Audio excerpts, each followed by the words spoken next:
Dear Mr. Vernon, we accept the fact that we had to sacrifice a whole Saturday in detention for whatever it was we did wrong. What we did was wrong, but we think you are crazy to make us write an essay telling you who we think we are. What do you care? You see us as you want to see us.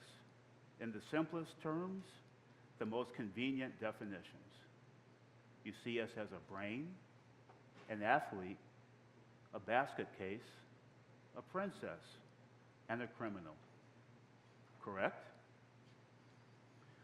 Good morning. Good morning. That statement comes from a movie called The Breakfast Club. That's right.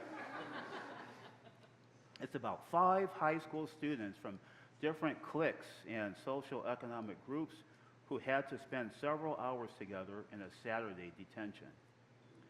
As the day wore on, the teenagers learned that there was much more to each person than the exterior labels by which they're normally seen and identified by just about everyone, including Mr. Vernon, the school's assistant principal.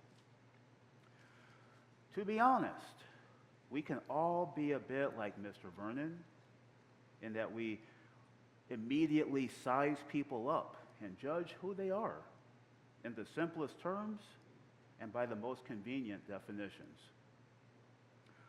But this is nothing new. Labeling people by their outward appearance or their social status is as prevalent today as it was in 1985 when the movie came out, and as it was way back in Jesus' time, and as it was hundreds of years before that, when God sent the prophet Samuel to find and anoint a new king for Israel among the sons of Jesse. See, even as righteous as Samuel was, he too was initially swayed by the tall and strong external appearance of Eliab, one of Jesse's sons. Samuel exclaimed, "Surely the Lord's anointed is now before the Lord." This is when God tells Samuel in a very candid reply, "The Lord does not see as mortals see. They look on the outward appearance, but the Lord looks on the heart." By the way, it's worth noting from this exchange that prejudging people can go in both directions. One with the right look or status can be granted undue favor and preference as easily as someone else can be unfairly looked down upon. So taking this long-time human tendency here with us to 2026, what immediately comes to mind when you see a person wearing a MAGA cap or has pro-Trump messaging on their vehicle or property? Conversely, what about those who obviously lean left in their demeanor and what they say and do?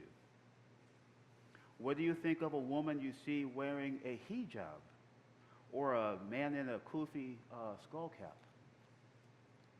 Do we quickly make assumptions on their character, intelligence, on their integrity or their motives, whether they're right or left politically or based on what we see religiously or whatever?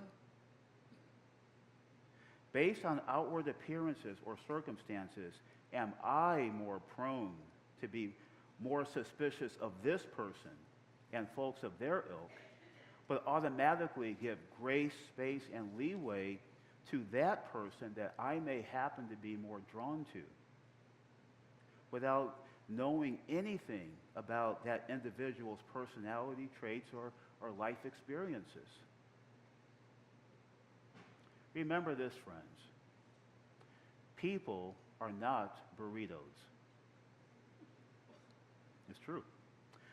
We know what's inside a burrito's outer tortilla before cutting into it because we know its ingredients from the beginning because we cooked it or ordered it that way. But unlike your favorite burrito, we don't know all that's inside most people. their innermost thoughts, feelings, and their life experiences that shape them and bring them to who they are today.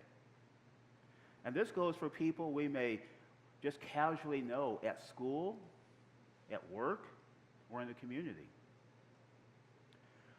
So rather than take the time to really get to know someone, it is so much easier to judge quickly and superficially and stick a label on them and assume we know who they are. But, as noted by Samuel, God deeply knows each person even before they were born. He knows our minds and he reads our hearts. It's great that God knows us so well, but how can we try to see people as he does, since we cannot literally read minds and hearts? Well, the first thing we can do is to live according to our baptismal vow to respect the dignity of every person, even or especially with those we may disagree with or seem to have little in common. The second is to keep an open mind about a person. Even if we have strong opinions about something he or she says or does or simply just seems to be, it's important to remember that that person is so much more than what we are experiencing in that moment. When encountering or dealing with a person we don't know well or even at all, the default question should not be, what do you see? The first question instead should be, who do you see? That simple change would have helped the Jewish leaders and even Jesus' own disciples immensely in their encounters with a beggar who was born blind. From their very first sight of the man while walking with Jesus, the disciples immediately wondered, who sinned so greatly to cause this blindness? This man himself or his parents? Jesus cured the man of his blindness shortly afterward. But instead of expressing joy over this miracle, some neighbors who only casually knew him questioned whether he was the blind man at all. The what labels they saw in him as blind, beggar, and sinner were so deeply entrenched that they questioned his very identity when those labels no longer fit. Then, when the formerly blind man was brought before the Pharisees, many of them could only see the man and even Jesus simply as sinners. The man for having been blind, and Jesus for performing the miracle on a Sabbath day. They were so blinded by prejudgment that they could not appreciate the miraculous result of God's mercy right in front of them. And rather than seeing the man and Jesus for the people they were, they simply saw sinners. These sighted men were indeed the blind ones. This reminds me of another great speech on screen, it so happens. Only this comes from the television show Ted Lasso. The title character said, "Guys have underestimated me my entire life, and for years I never understood why. It used to really bother me. But then one day, I was driving my little boy to school, and I saw a quote by Walt Whitman.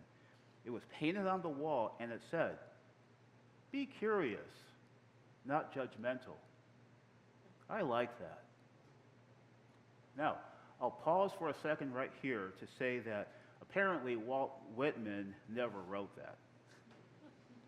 Just as St. Francis of Assisi likely never said, "Preach the gospel at all times, if necessary, use words." But the message behind great quotes like those still ring 100% true, so we'll go with it. Back to Ted Lasso. He goes on to say, "All of a sudden, it hits me. All them fellas, that used to belittle me, not a single one was curious. They thought they had everything figured out, so they judged everything and they judged everyone. Ted's character said this while playing darts against a very smug and wealthy team owner named Rupert, who thought he had everyone and everything in life figured out, just as Ted alluded. But honestly, you don't have to be a rich multimillionaire to fall into this trap. As said before, it can be very easy to judge on appearances and our own predispositions on things. So remember, for us mere mortals, people are not burritos. We cannot know who they are at first glance. So, in addition to treating every person with dignity and respect and keeping an open mind about them, let us strive to be curious about others and not judgmental like the Pharisees or Rupert. It's a good thing to practice in this Lenten season and beyond. Now, some people may it be exactly as they seem, for better or for worse. But others, when we take the time to get to know them, can turn out to be very pleasant surprises. And it could actually help us see them as God does. And when that happens, it can actually enrich our lives, getting to know them.